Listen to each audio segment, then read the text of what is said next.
Vincent Malloy is 7 years old. He's always polite and does what he's told. For a boy his age, he's considerate and nice.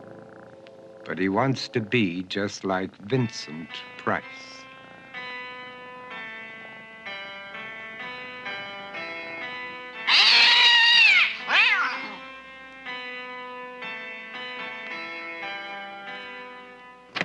He doesn't mind living with his sister, dog, and cats, though he'd rather share a home with spiders and bats.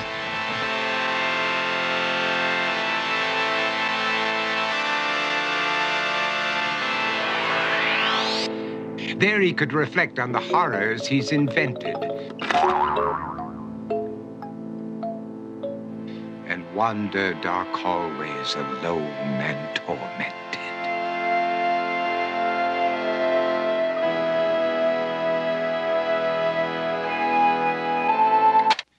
Vincent is nice when his aunt comes to see him, but imagines dipping her in wax for his wax museum.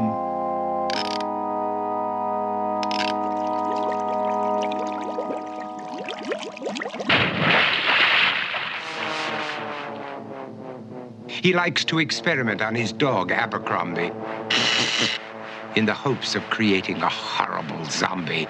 So he and his horrible zombie dog could go searching for victims in the London fog.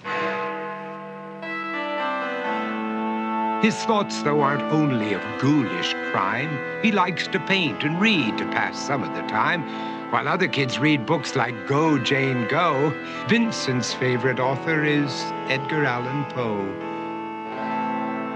One night, while reading a gruesome tale, he read a passage that made him turn pale. Such horrible news he could not survive, for his beautiful wife had been buried alive. He dug out her grave to make sure she was dead, unaware that her grave was his mother's flower bed. His mother sent Vincent off to his room. He knew he'd been banished to the Tower of Doom, where he was sentenced to spend the rest of his life alone with the portrait of his beautiful wife.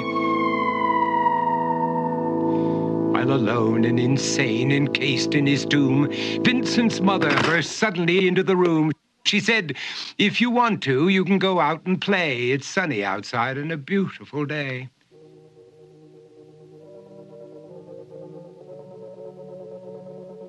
Vincent tried to talk, but he just couldn't speak. The years of isolation had made him quite weak. So he took out some paper and scrawled with a pen, "I am possessed by this house and can never leave it again." His mother said, "You're not possessed and you're not almost dead. These games that you play are all in your head. You're not Vincent Price, you're Vincent Malloy. You're not tormented or insane, you're just a young boy. You're 7 years old and you are my son. I want you to get outside and have some real fun." Her anger now spent, she walked out through the hall. And while Vincent backed slowly against the wall, the room started to sway, to shiver and creak. His horrid insanity had reached its peak. He saw Abercrombie, his zombie slave, and heard his wife call from beyond the grave. She spoke from her coffin and made ghoulish demands, while through cracking walls reached skeleton hands. Every horror in his life that had crept through his dreams swept his mad laughter to terrified screams. To escape the madness, he reached for the door, but fell limp and lifeless down on the floor. His voice was soft and very slow as he quoted The Raven from Edgar Allan Poe.